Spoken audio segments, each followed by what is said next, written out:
The meeting room turned into a prison cell as I sat across from Travis, watching him stamp "denied" across my promotion paperwork for the third consecutive year. The red ink seemed to bleed through the page like my crushed hopes. "The delay itself is your punishment," he said, sliding my rejection letter toward me with manicured fingertips. His voice carried that familiar smug tone, the one reserved for moments when he exerted power over others. "Perhaps next review cycle you'll remember your place." I wanted to scream. 3 years of watching junior colleagues zoom past me on the corporate ladder while I remained anchored to my entry-level position, despite outperforming everyone in our division. My quarterly reports consistently showed top metrics. I'd secured the Henderson account, the largest industrial client in our region, single-handedly. My real crime? Questioning Travis when I discovered altered safety inspection results that could have endangered lives at the Henderson manufacturing plant. "Your performance file speaks for itself." Travis tapped a thick manila envelope marked "confidential," with a red stripe across it, the file he never allowed anyone else to see. "Some things just don't warrant advancement, Kalia." The way he said my name made my skin crawl. I nodded quietly, gathering my papers with steady hands that betrayed none of the rage building inside me. "I understand. Thank you for the feedback." Walking back to my cubicle felt like the longest journey of my life. Whispers followed me, some sympathetic, most curious about how I'd failed again. Before I continue with what happened next, I want to thank you for listening to my story. If you're enjoying it so far, please hit that like button and subscribe to hear more stories like mine. Your comments mean everything to me. I read every single one. Now, let's get back to how this all unfolded. My name is Kalia Winters. I graduated top of my class in industrial engineering and landed what I thought was my dream job at a prestigious safety compliance firm. I'm methodical, detail-oriented, and have a photographic memory for regulations and safety codes, traits that made me exceptional at my job, but apparently threatening to Travis. The trouble began 4 years into my career when I was assigned to the Henderson manufacturing plant. The facility produced critical parts for transportation infrastructure, and our inspection reports directly impacted public safety. During my third inspection visit, I noticed inconsistencies between my findings and the final reports submitted by Travis. "These support beam stress test results have been altered," I told him privately after comparing my raw data to his final submission. "The northeastern section doesn't meet minimum safety standards. We can't sign off on this." Travis leaned back in his chair, studying me with cold calculation. "Henderson is our biggest client, Kalia. Do you know what happens if we delay their production schedule?" "I know what happens if a bridge collapses because we falsified safety reports," I countered. His expression hardened. "You misunderstood my corrections. Your inexperience led to testing errors. I fixed them. But my original readings clearly show." "That's enough." He slammed his palm on his desk. "I'm the senior inspector. My assessment stands." The next day, I arrived to find my desk reassigned to the corner of the office. My name disappeared from prime project assignments. When promotion season came, Travis created the mysterious performance file that would haunt me for years.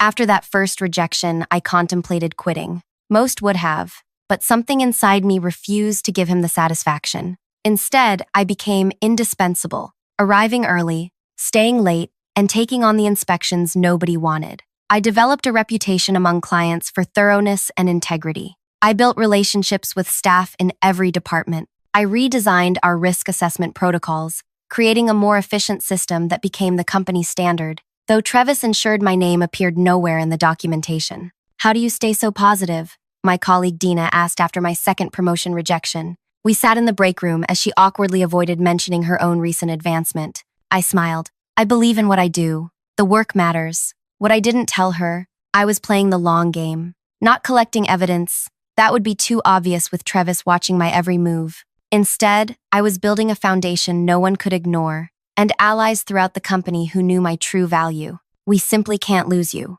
Travis would say when I hinted at other opportunities. "But there's nothing I can do about advancement until your performance issues are addressed." Meanwhile, I volunteered for the cross-departmental safety committee, gaining visibility with executives I'd otherwise never meet. I created training materials that saved the company thousands in onboarding costs. I became the quiet expert everyone consulted but no one championed for promotion. The watershed moment came when our company merged with Northlake Industries, a larger firm with stricter corporate governance. Their HR director, Zoe, began reviewing all personnel files as part of the transition. I was working late one evening, finalizing an inspection report, when she appeared at my desk. Her suit was impeccable, her expression unreadable. "Kalia Winters?" she asked, checking my nameplate. "Yes, that's me. I'd like a moment of your time tomorrow. My office, 9 a.m. I barely slept that night, wondering if this merger would finally break my career stalemate or end it entirely.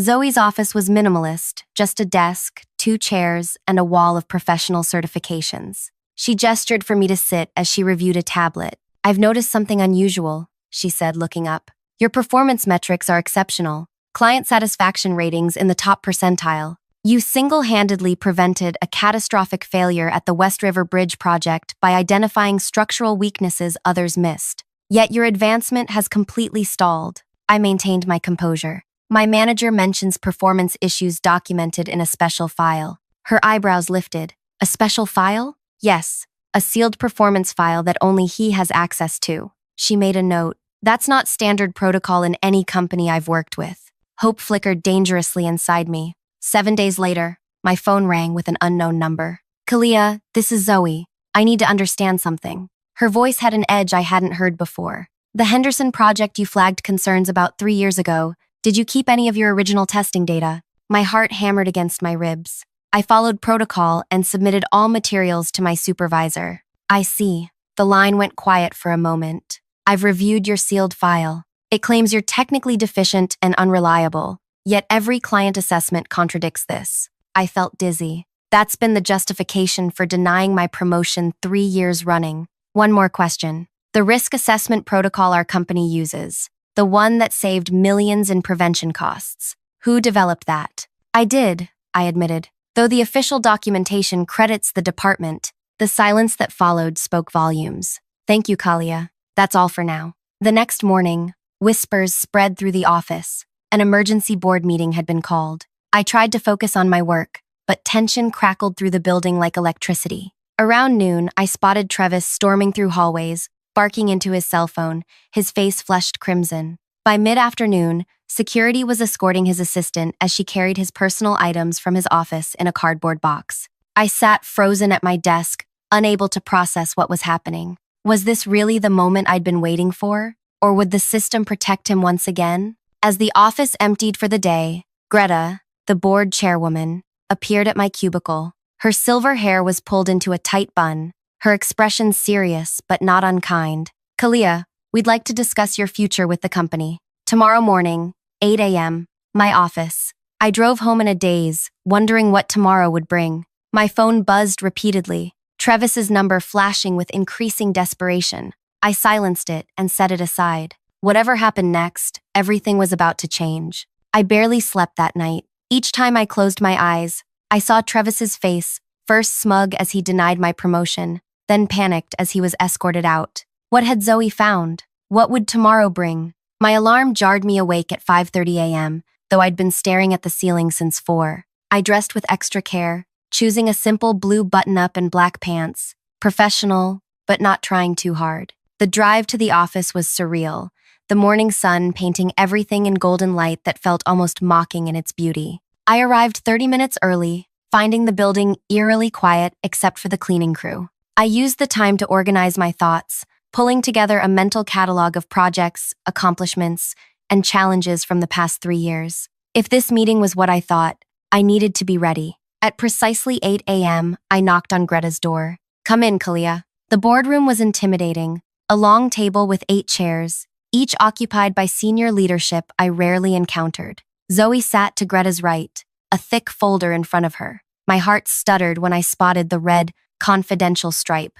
"Please sit," Greta gestured to the single chair opposite them. I sat, back straight, hands folded in my lap to stop their trembling. Greta cleared her throat. "Kalia, we've called you here because of some irregularities discovered during our merger process." My mouth went dry. "I understand." "I'll be direct," Zoe interjected, opening the folder. "We've discovered your supervisor, Travis, has been systematically suppressing your career advancement through falsified performance reports while simultaneously taking credit for your innovations." The room spun slightly. Hearing it stated so plainly after years of gaslighting was overwhelming. "But that's not all," Greta continued. The Henderson manufacturing plant inspection, the one where you raised safety concerns, resulted in significant structural reinforcements after a secondary inspection was quietly ordered by the client based on your initial findings. Travis had approved the facility despite known safety risks. I swallowed hard.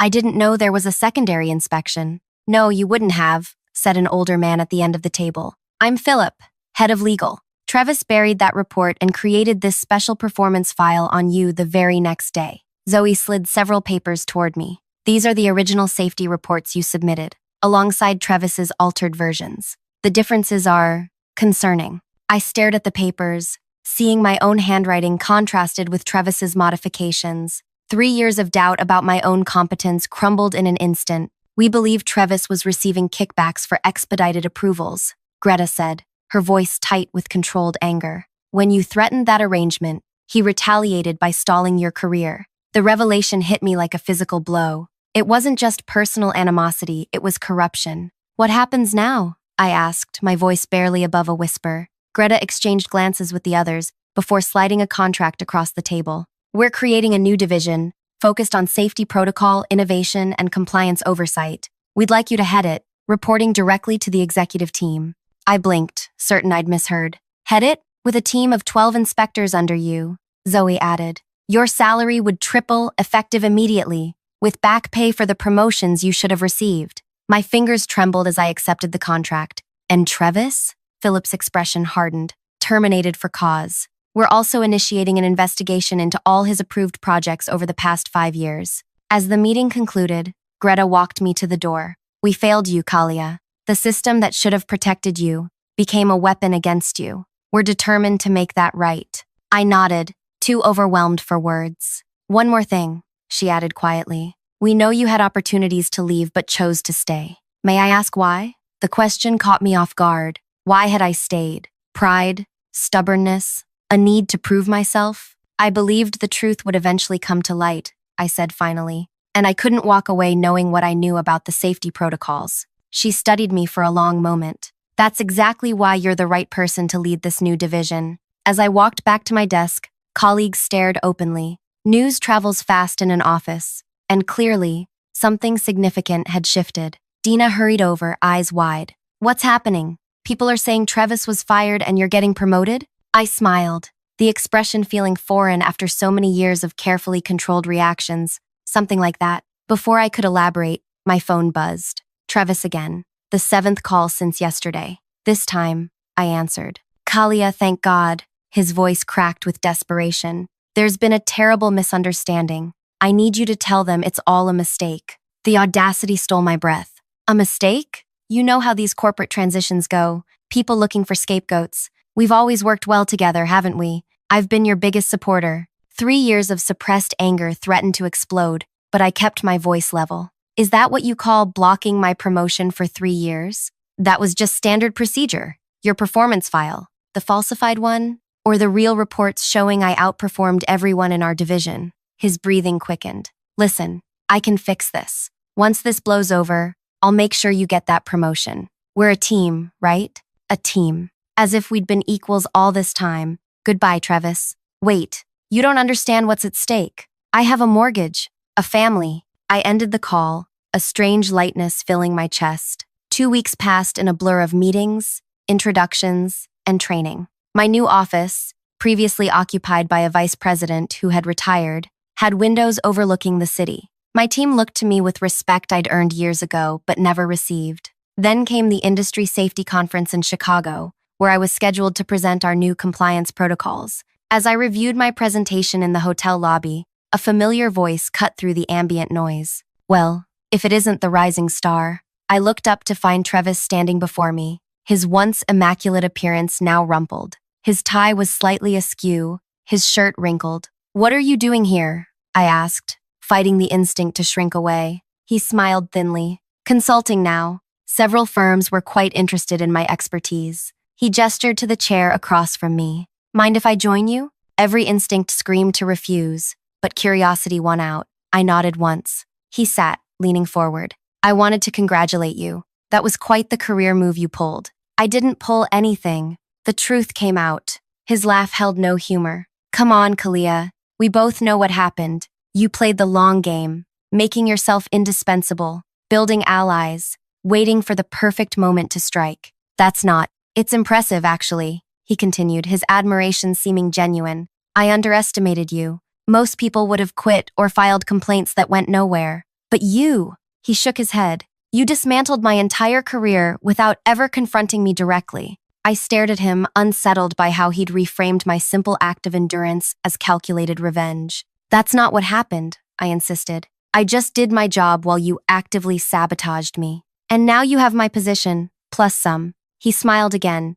this time with something like pride. I taught you well. My skin crawled at the implication. You taught me nothing except how corrupt the system can be. His expression darkened. Be careful, Kalia. Success has many enemies. People will be watching for you to fail. Is that a threat? A friendly warning from someone who knows. He stood, straightening his jacket. The higher you climb, the harder the fall. As he walked away, a chill settled over me. Was he right? Had I unconsciously orchestrated his downfall? And more importantly, would I become like him now that I had power? Back in my hotel room, I called Zoe, needing reassurance I wasn't becoming the very thing I'd despised. He's trying to get into your head, she said after I recounted the encounter. Classic manipulation, trying to make you question your own integrity. But what if he's right? What if I did stay just to see him fall? Kalia, listen to me. You stayed because you have integrity, because you couldn't walk away knowing safety protocols were being compromised.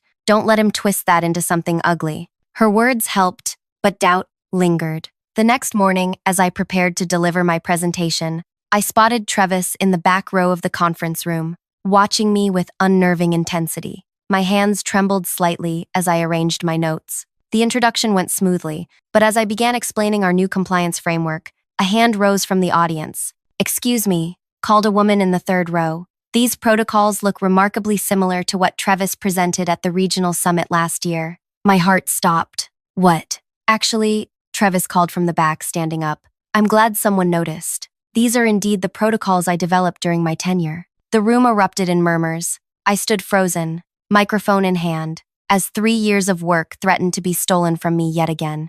I'd be happy to clarify, Travis continued, moving toward the stage. In fact, I have the original drafts with me. As he approached, holding a folder, I felt something inside me shift. No, not again. Never again. I looked directly at him, my voice finding new strength as I spoke into the microphone. That's interesting, Travis, because the date stamps on the original files tell a different story. He faltered mid-step. In fact, I continued, my heart racing but my voice steady. I'd like to share something with everyone here today. I clicked to a slide I'd prepared but hadn't planned to show, a timeline of the protocol development with screenshots of the creation dates, my email exchanges with the testing team, and initial drafts in my handwriting. I created these protocols 3 years ago while working under Travis, who consistently took credit for my innovations while blocking my advancement. The truth has recently come to light, which is why I now lead our new compliance division. The room fell silent. Travis stood frozen in the aisle, his face draining of color. Now, I said, smiling at the audience, any other questions about the actual safety protocols? The presentation continued without further interruption. Afterward, colleagues swarmed me with questions, congratulations, and business cards. Through the crowd, I caught a glimpse of Travis slipping out the side door, shoulders slumped in defeat. That evening, I received a text from him. This isn't over. I stared at those 3 words, feeling the weight of his threat. What did he still have up his sleeve? And how far would he go to reclaim what he believed was his? I saved the text message. Evidence was something I'd learned to preserve. The conference ended the next day, and I returned to the office with a strange mix of triumph and unease. My team greeted me with enthusiastic reports of progress, but Travis's words echoed in my mind. This isn't over. 3 days later, I discovered what he meant. Kalia, do you have a minute? Zoe appeared at my office door, her usual composure slightly fractured. Of course. She closed the door behind her. We've received a complaint from Western Regional Manufacturing. They're claiming our new safety protocols failed to identify a critical structural weakness in their East Wing facility. My stomach tightened. That's impossible. I personally reviewed those inspections. I know. She placed a report on my desk. But they've provided documentation showing our team signed off on areas that apparently failed internal stress tests yesterday. I scanned the report, noting the inspection date, location, and most importantly, the inspector's signature. This isn't our inspection team's signature protocol, I said, pointing to the approval line. We use dual authentication with date stamps. Zoe nodded. I noticed that too. And the client contact listed here is Travis's brother-in-law? I finished, remembering a casual mention years ago at a company picnic. You think Travis is behind this? I know he is. I pulled up the complete inspection record on my computer. Here's our actual report from 2 weeks ago, flagging precisely the area they're claiming we missed. Relief flickered across Zoe's face. I'll handle Western Regional. But Kalia, I know, he's trying to sabotage me. Be careful, he still has industry connections. The incident with Western Regional was just the beginning. Over the next 2 weeks, 3 more clients reported concerns about our inspections, all with suspicious documentation, all easily disproven with our proper records. Each time I found Travis's fingerprints, old colleagues he'd influenced, documentation that mimicked our style but missed key verification elements, inspection dates that mysteriously changed. He's getting desperate, Philip told me after the 3rd incident, but also more dangerous. What do you suggest? I asked. Document everything, trust no one outside your immediate team, and watch for unusual patterns. I took his advice, implementing additional verification steps in our protocols and personally reviewing every inspection report before submission. My days stretched into nights, sleep becoming a luxury I couldn't afford. The pressure was immense. One legitimate mistake could validate Travis's sabotage campaign. Then came the Henderson account. They're requesting you personally for their annual safety inspection, my assistant said, placing the request on my desk. Specifically you, not just our department. Henderson, where it all began, where I'd first discovered Travis's altered safety reports, where he'd first threatened my career. When? Next Tuesday. Their production schedule is tight, so they need quick turnaround. Warning bells rang in my mind. Henderson never rushed inspections. Their insurance required thorough documentation. Get me everything we have on Henderson's inspection history, and book me for Tuesday. That weekend, I reviewed every Henderson report from the past 5 years, noting patterns, inconsistencies, and the gradually increasing safety margins Travis had shaved off with each inspection. The picture that emerged was disturbing. A systematic reduction in safety requirements that kept Henderson's maintenance costs low but pushed their equipment dangerously close to failure thresholds. Tuesday arrived with a knot of tension in my stomach. I drove to Henderson personally rather than taking the company car, arriving 30 minutes early to walk the perimeter. The facility looked the same. Massive industrial complex, trucks coming and going, workers in hard hats moving with purpose. At the main entrance, I was greeted not by the safety coordinator I expected, but by Owen, Henderson's operations director, and Travis's former golf buddy. Kalia, thank you for coming personally. His handshake was firm, his smile not reaching his eyes. We have a specific section we need inspected today. I understand you're on a tight schedule, I said carefully, but our protocol requires full facility inspection. Of course, he waved dismissively. But if you could start with the Eastern Production Wing, that would help us immensely. The Eastern Wing, the same section where I'd first found altered safety reports. I'll need my full team for a proper inspection, I said. Oh, we were told you'd handle this personally. His smile tightened. Travis always did. There it was. The trap began to take shape in my mind. I'll need to make a quick call, I said, stepping aside. I called Zoe, keeping my voice low. Travis is setting me up at Henderson. I need backup and legal coverage. What's happening? They want me to inspect alone, specifically the section where safety reports were previously altered. I think they're planning to claim I missed something critical or falsified reports. Don't enter the facility, she said immediately. We'll send a full team and legal representation. This sounds like a coordination with Travis to discredit you. When I returned to Owen, his impatience was visible. Problem? Company protocol has changed since the merger. I'm required to have at least 2 additional inspectors for any site visit. They'll be here within the hour. His expression darkened. We don't have time for that. Either you inspect now, or we'll need to find another firm. I smiled pleasantly. That's certainly your prerogative, Mr. Owen. I'll just need written confirmation that you declined our standard inspection protocol. For the record. He blinked, clearly not expecting this response. Let me check with management. While he stepped away, I noticed a familiar car pulling into the visitor's lot,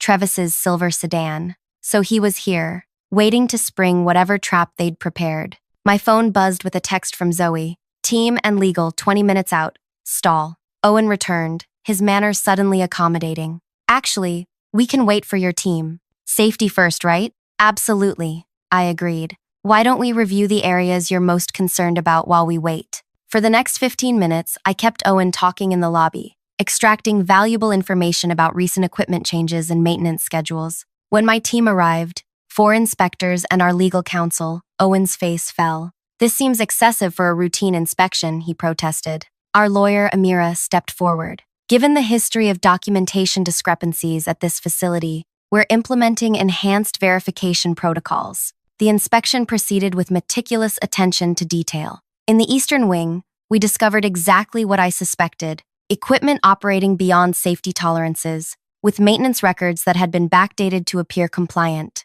Most tellingly, recent repairs showed signs of hasty completion, as if prepared specifically for today's inspection. Interesting timing on these repairs, I noted to the maintenance supervisor, who avoided my eyes. Standard maintenance cycle, he mumbled, with yesterday's date on fresh welding seals. As we completed our inspection, documenting every discrepancy with photos and sensor readings, I spotted Travis in a glass-walled conference room with Owen and 2 other Henderson executives. Their animated discussion ceased when they noticed me watching. Back at the office, our team compiled the most comprehensive inspection report Henderson had ever received, documenting 23 safety violations that required immediate attention before operations could continue. They won't like this, Amira warned as we finalized the report. They don't have to like it. The violations are real and documented beyond dispute. The response was swift and furious. Henderson's CEO called Greta directly, claiming we were implementing punitive measures based on personal vendettas. Travis submitted a formal industry complaint, alleging I had fabricated violations to target his former client. For 3 tense days, our findings were scrutinized by the board, external consultants, and Henderson's own safety team. The pressure was enormous. My entire division's credibility hung in the balance, along with my career. On Friday morning, Greta called me into her office. Her expression gave nothing away as I took a seat. The independent review is complete, she said without preamble. I nodded, hands clasped tightly in my lap. All 23 violations were confirmed. A small smile broke through her professional mask. In fact, the independent inspectors found 4 additional issues we missed. Relief flooded through me. And Henderson? They've agreed to a complete safety overhaul and terminated their relationship with Travis's new consulting firm. They're claiming he advised them to make cosmetic changes to pass inspection rather than addressing underlying issues. And Travis's complaint against me? Withdrawn this morning. She slid a folder across the desk. But that's not all. The review triggered an industry-wide audit of facilities Travis inspected in the past 3 years. 3 other manufacturing plants have already been temporarily shut down due to critical safety violations. I opened the folder to find a press release draft, announcing our firm's new role in establishing updated industry safety standards, with me named as project lead. This isn't just vindication, Kalia. This is revolution. You've exposed systemic problems that put countless lives at risk. As I left Greta's office, my phone buzzed with a text from an unknown number. Need to talk. It's Travis. Please. I stared at the message, remembering 3 years of humiliation, gaslighting, and suppressed rage. The old Kalia would have ignored it, taking the high road. But I wasn't that person anymore. I texted back, Riverfront Park, 6 p.m. The park was quiet at that hour, most workers having headed home for the weekend. I spotted Travis on a bench overlooking the water, his once confident posture now slumped in defeat. Thank you for coming, he said as I approached, not looking up. I remained standing. What do you want? To explain, to apologize. He finally raised his eyes to mine. I'm finished, Kalia. No firm will hire me after the Henderson fallout. The industry association is reviewing my certification. That's not my problem. I know. He ran a hand through his disheveled hair. But I thought maybe you could. Put in a word. Tell them I cooperated. Something to salvage what's left of my career. I studied him. This man who had tormented me for years, now reduced to begging for my help. The power dynamics had completely reversed. In that moment, I had exactly what I dreamed of during countless sleepless nights. Travis, at my mercy. Do you remember what you said to me 3 years ago, when you first denied my promotion? He frowned, then understanding dawned. The delay itself is your punishment. Yes. I sat beside him, close enough to see the fear in his eyes. For 3 years, I waited, watching colleagues advance past me, doubting my own abilities, wondering what I'd done wrong. I was wrong, he whispered. I was threatened by you. And now you want my help? He nodded, a glimmer of hope in his expression. I reached into my bag and removed a folder, identical to the confidential file he'd used against me for years. I've created a file on you, Travis. Everything you did to me, every altered report, every safety violation you approved, every kickback you received. I placed it between us on the bench. The industry association already has a copy. The color drained from his face. You're destroying me. No, I stood, straightening my jacket. I'm ensuring justice. The delay itself is your punishment, but the consequences are your own making. As I walked away, I heard him call after me, his voice breaking. I didn't look back. 3 months later, our new safety standards were implemented across the industry. My team expanded to 30 inspectors, all trained in the rigorous protocols I'd developed. Henderson's facility reopened under new management, with our firm providing ongoing safety consultation. And Travis? The last I heard, he was working night security at a warehouse. His certification permanently revoked after the investigation revealed kickbacks from 6 different companies. Sometimes, when I walk past my glass-walled office with its view of the city, I think about that day in the park, not with regret, but with the quiet satisfaction of knowing that justice, though delayed, eventually arrives. The file remains in my desk drawer, a reminder of how power can corrupt and how truth, though buried, will always find its way to light. If you've stayed with me until the end of this story, thank you. Your support means everything. If it resonated with you, please like, share, and subscribe for more stories about standing up against injustice, even when the odds seem impossible. Remember, sometimes winning isn't about immediate victory. It's about having the courage to stay in the fight when everyone expects you to quit.